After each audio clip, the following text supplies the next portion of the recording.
When I accidentally saw her phone unlock code, I didn't suspect that it would open the door to a truth that would turn my entire life upside down. Chelsea and I had lived together for 15 years. 15 years that I considered happy, stable, filled with mutual understanding. I taught American literature at the university. She worked as an accountant at a mid-sized company. An ordinary married life without children, but with plans for the future. At least, that's what I thought. My name was Luke, and until that day, I had never doubted our marriage. Chelsea was always there, always supporting my lectures, my academic articles. We lived in a cozy apartment in the suburbs, and everything seemed perfect. But something started changing about 3 months ago. At first, it was small things. She began checking her phone more often during dinner. She smiled at the screen in a way she hadn't smiled at me in a long time. When I asked who she was texting, the answer was always the same. Work, boring reports, nothing interesting. I believed her. Why wouldn't I trust my wife after 15 years? But then I noticed the bank statements. Chelsea had always managed our finances, and I trusted her completely. One day, looking for receipts for our tax return, I came across transactions that surprised me. Regular transfers to an unknown account. Not huge amounts, but enough to raise concern. Several $100s every week for the past 6 months. When I inquired, Chelsea explained that these were charitable donations. A special fund for children with special needs. She showed me some website. Everything looked convincing. I believed her again. But something inside me began to awaken. A small voice of intuition that I tried to suppress. The phone became her best friend. She took it even into the bathroom. Slept with it under her pillow. And when I accidentally touched her screen, she nervously grabbed the device as if I was trying to steal a state secret. That evening when I saw her code, Chelsea had just come out of the shower and left her phone on the kitchen table. She was entering the password, not noticing that I was standing in the doorway. 2-8-1-1, for digits that changed everything. I didn't plan to spy. I really didn't. But the next day, when she went to a meeting, I couldn't resist. My hands trembled as I entered the code. The phone unlocked. Instagram. Her account was open. I started scrolling through the direct messages. And there I saw his name. Roger. Hundreds, maybe thousands of messages. Photos. Videos. Intimate conversations that made me physically ill. This had been going on month after month. How could I not have noticed? Roger worked as a hotel manager downtown. A handsome man in his mid-30s with a perfect smile and athletic build in the photos. They met in rooms at his hotel. That's where my money was going, not to charity but to their dates. What struck me most wasn't the fact of infidelity itself. What struck me most were their conversations. Chelsea wrote things to him she had never said to me. She called him darling, talked about a future together. But what really shocked me was their correspondence about money. Roger constantly asked her for financial help. His business project, his debts, his temporary difficulties. And Chelsea happily transferred our joint savings. Money we had been saving for a possible adoption, for our future house. Everything was going into this guy's pocket. But the most shocking discovery awaited me further down. Scrolling through their old messages, I found a conversation that shattered my heart into pieces. Chelsea was writing to her friend Sarah about how she had never truly loved me. That she married me for stability, because I was a reliable option with a good job.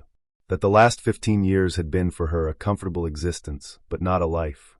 I sat on the floor of our kitchen, clutching her phone, unable to breathe. 15 years of my life had been a lie. Every smile, every I love you, every promise, everything had been fake. But I didn't confront her immediately. Instead, I started taking action. I copied all the financial documents, took screenshots of all the conversations, gathered evidence of the transfers. Then I quietly contacted a lawyer. The next 2 weeks were the hardest of my life. I lived next to her, pretending I knew nothing. Each of her smiles was a knife to the heart. Every "How was your day, honey?" caused nausea. But I held on. I had a plan. My lawyer helped me do the following. I transferred the apartment into my name alone.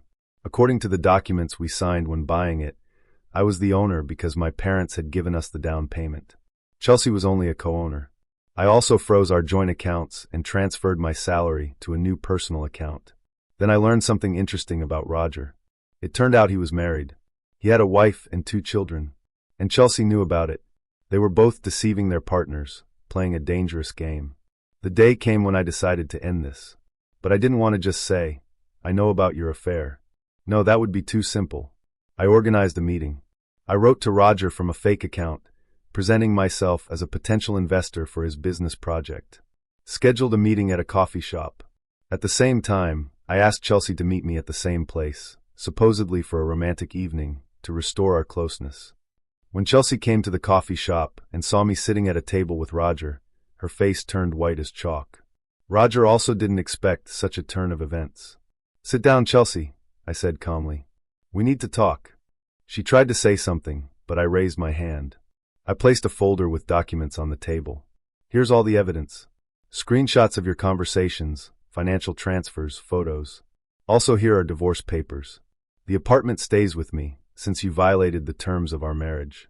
The joint savings you transferred to Roger, I will demand their return through the court." Chelsea started crying.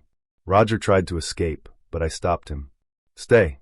Your wife also has the right to know the truth.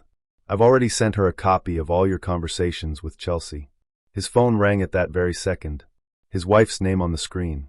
The following months were court battles. Chelsea tried to fight, but the evidence was irrefutable. The court ruled that she had to return all the money she had illegally transferred from our joint account.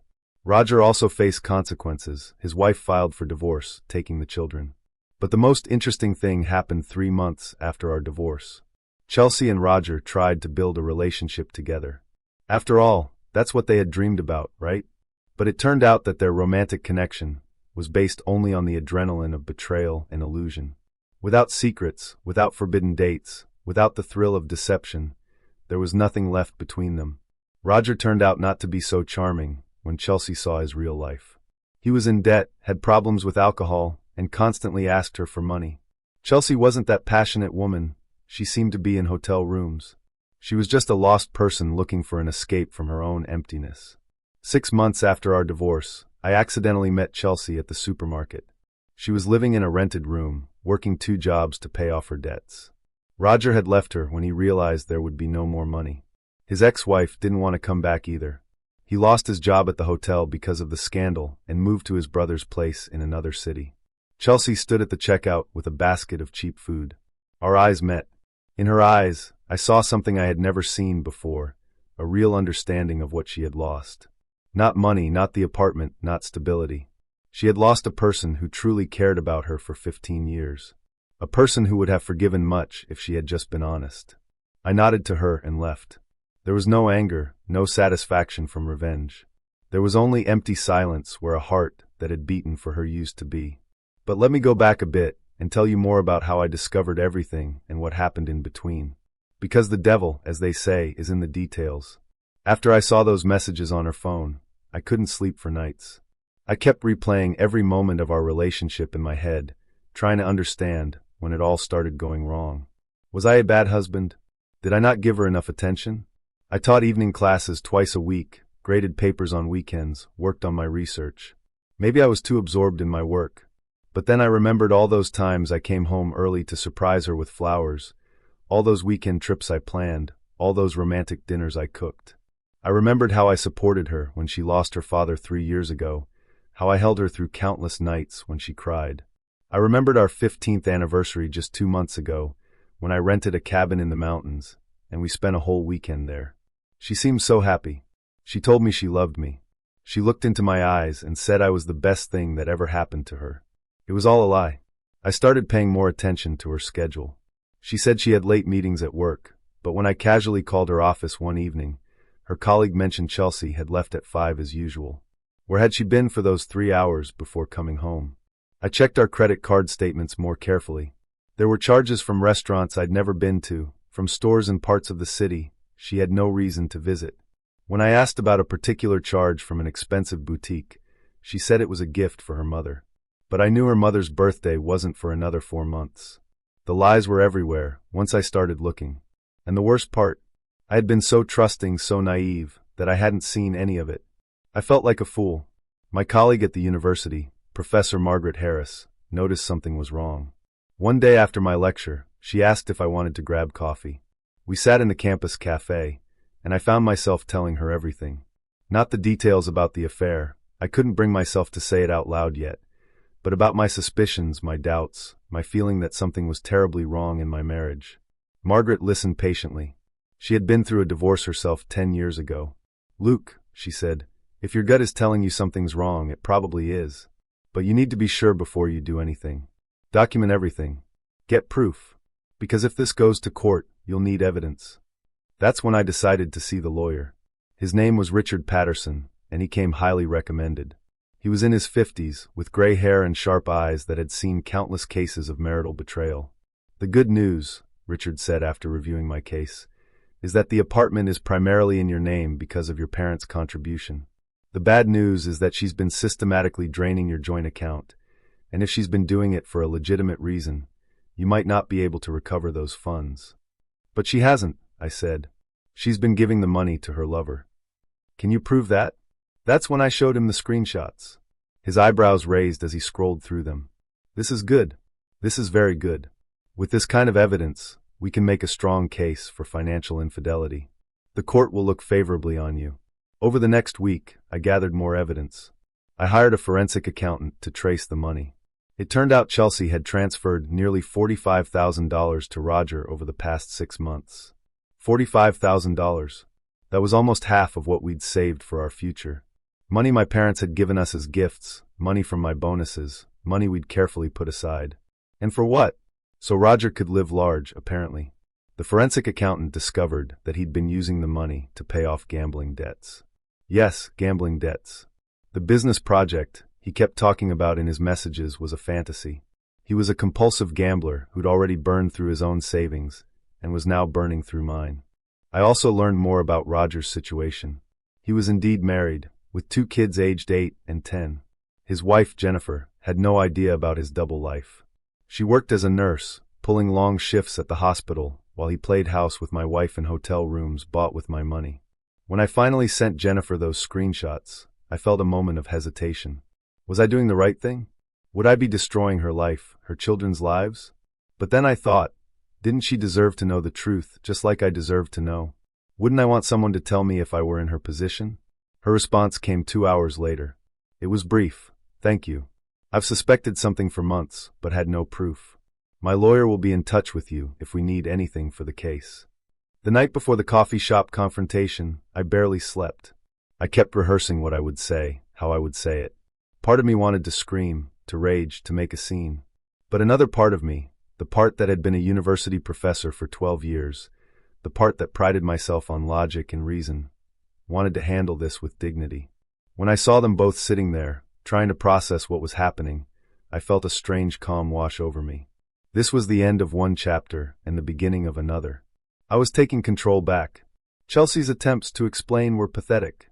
She claimed she'd been confused, going through a midlife crisis, didn't know what she was thinking. She said she still loved me, that Roger meant nothing, that she wanted to work things out. But I'd read their messages. I knew the truth. She'd told Roger she was planning to divorce me once she'd saved up enough money, my money, to start fresh with him. She'd told him she'd never loved me, that I was boring, predictable, that being with him made her feel alive for the first time in years. Roger, for his part, just looked terrified. When his phone rang and he saw his wife's name, his face went from white to green. He excused himself and walked outside to take the call.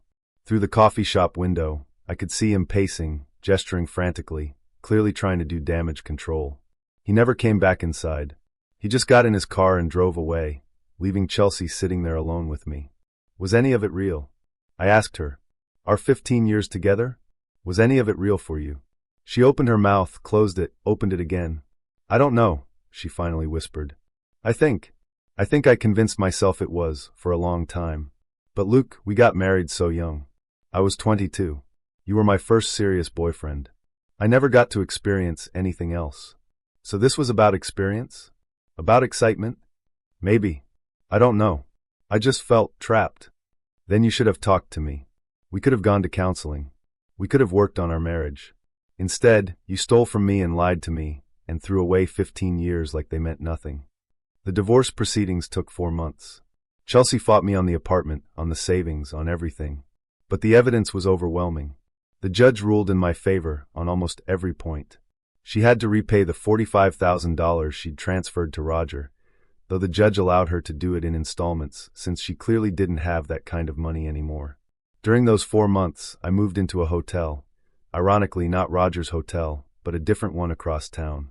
I couldn't bear to stay in our apartment with her, and legally I couldn't force her out until the divorce was finalized. Living in that hotel room, I had a lot of time to think. About what went wrong, about what I could have done differently, about what I wanted for my future. I realized that while I was hurt and angry, I also felt relieved. The marriage had been dying for a while. I just hadn't wanted to see it. Now I was free to start over, to find someone who actually wanted to be with me. That's when I started talking more with Amanda from the English department. We'd always been friendly colleagues, but now we started having coffee together, lunch together. She'd been through a bad breakup herself a year ago and understood what I was going through. She was funny, smart, kind. She made me laugh again. After the divorce was finalized, I bought a small house about 30 minutes from campus. It needed work, but it was mine. Just mine. I spent weekends painting walls, refinishing floors, planting a garden. It was therapeutic, creating something new from something old. Chelsea, meanwhile, spiraled. The friend who told me this worked in the same building as her company. Chelsea had been demoted after her bosses learned about her financial impropriety. Even though it was personal money, the fact that she'd been dishonest raised questions about her professional judgment. She'd been moved from senior accountant to a junior position with a significant pay cut. And Roger? His life fell apart even faster. Jennifer divorced him and got primary custody of the kids. He lost his job at the hotel. His gambling debts caught up with him, and he had to declare bankruptcy. The last I heard, he was working at a convenience store and living in a studio apartment. As for Chelsea and Roger's relationship, it lasted exactly 6 weeks after our divorce was finalized. Without the thrill of sneaking around, without my money funding their fantasy, they realized they had nothing in common. They fought constantly about money, about his gambling, about her neediness. He dumped her via text message. Classy to the end. 2 years later, I'm genuinely happy. Amanda and I have been together for 18 months. She moved into my house 6 months ago.